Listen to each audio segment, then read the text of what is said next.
Hi everyone, it's me, Angel. Welcome sa aking YouTube channel. Ang ating video for today ay related po ito sa Certificate of Employment or COE. So, sasagutin ko tong comment ng viewer ko pero tago ko lang yung pangalan niya.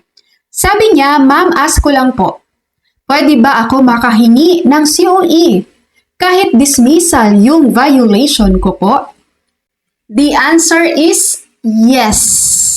Regardless po kung ano man ang reason ng iyong separation or kahit ano pa ang reason kung bakit ka nawala sa trabaho mo or natanggal sa trabaho mo. Obligado po si employer na magbigay, na mag-issue ng Certificate of Employment or COE.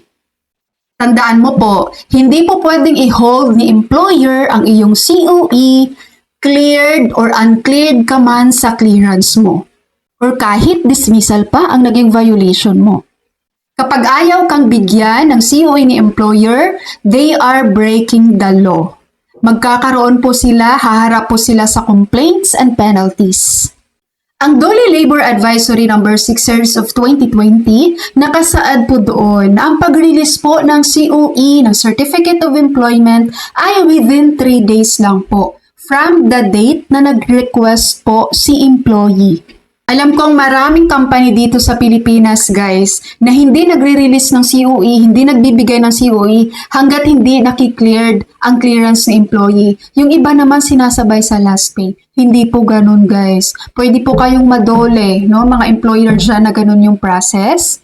Pwede kayong madole, guys. Dahil ang COE po, separate po yun. Hindi mo kailangang i-hold ang COE dahil lang sa pending pa yung clearance niya. Hindi mo kailangang i-hold, hindi mo pwedeng i-hold ang COE dahil lang ongoing pa, on process pa ang kanyang last pay. Ang COE, guys, is just a piece of paper. So, hindi mo kailangang i-hold yan. Ngayon, kung magtatanong ka, ma'am, paano yan? Ilalagay po ba ni employer sa COE ko yung reason kung bakit ako nawala sa kanila, kung bakit ako natanggal sa kanila? Ilalagay ba nila doon na nagkaroon ako ng ganitong violation? Ang sagot po dyan, hindi po. Bawal po yun. It's a big no. Bawal po ang red remarks. Bawal po ang negative remarks sa COE or sa Certificate of Employment. It's a big no talaga. Hindi yan pwedeng ilagay doon. Ang makikita lang dapat sa COE o sa Certificate of Employment ni employee, of course, yung pangalan niya, yung position niya, yung date hired niya, yung date of separation niya. Okay, no negative remarks. Okay po? And then, sa mga employer natin dyan, sa mga kapwa ko HR dyan, guys, kapag meron kayong employee na nag-request sa inyo ng COE, kahit sila ay connected pa sa inyo, bigyan nyo naman.